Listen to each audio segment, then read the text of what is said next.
Sanibona bafethu uvane lo. Umfana omncane uyabuya namhlanje. Umfana omncane uSilepe uyabuya namhlanje bafethu ade ngilindele leli thuba leli lokuthi umfana alithole ithuba under ucoach uAbdeslam Wadu.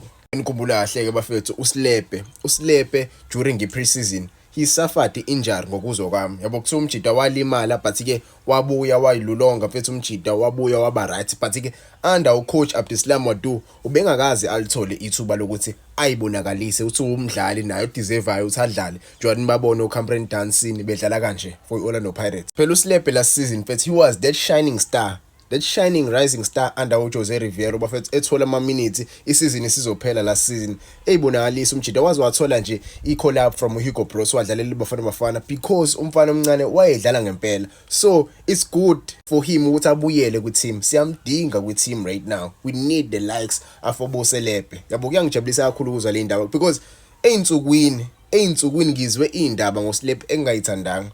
Ngizwe indaba but ke singesazi noma zizoba iqiniso noma ngezibe iniqiniso. Kodwa ngizwile ukuthi umjida kungenzeka alonwe ngoJanuary noma isiphele isizini. Kungenzeka ahambe kuOrlando Pirates. Okungezona indaba ezimnandi lezo bafethu because we want the player to play for Orlando Pirates. We want him to fight for i-badge.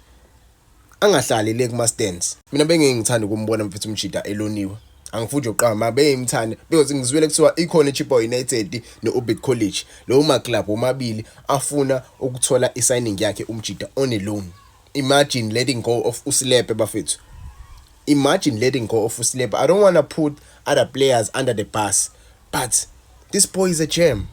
This boy is a gem and you deserve ama minutes. We deserve to play ama games. And ngizwile bafethu noMfokeng uyabuya. Yabona uMfokeng uyabuya. So ngenzeka uSilepe simbone namhlanje edlala benomfokeng. Yangijabulisa nje kakhulu bafethu because uMfokeng nimbonile bafethu. He was traveling with the team. Benayo uSilepe they traveled here at Durban. Bala nje eThekwini bazodlala. Namhlanje Orlando Pirates iyotholana phezulu with the Golden Arrows.